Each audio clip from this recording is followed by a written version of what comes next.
एकोनाइट ने जो असरात दिखाए हैं उनमें सबसे नुमाया असर ये है कि एकोनाइट का मरीज किसी बीमारी से की बीमारी में मुब्तला हो, सख्त खौफजदा होता है और उसके तबीयत में बेहद बेचैनी नहीं, खौफ पाया जाता है कि मैं मर जाऊंगा या बीमारी ऐसी खतरनाक है कि अब मुझे छोड़ेगी नहीं।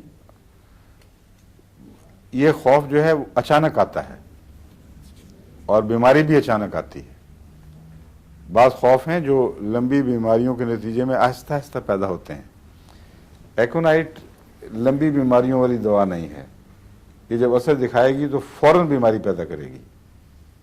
मसलन सर्दी में आप बाहर निकले हैं, नमूनिया हुआ है, अचानक बीमार हुआ है आदमी और उसके साथ ही ये खौफ कि बस अब मैं मर गया, ऐसी खतरनाक बीमारी हो गई है कि मैं बच नहीं सकता।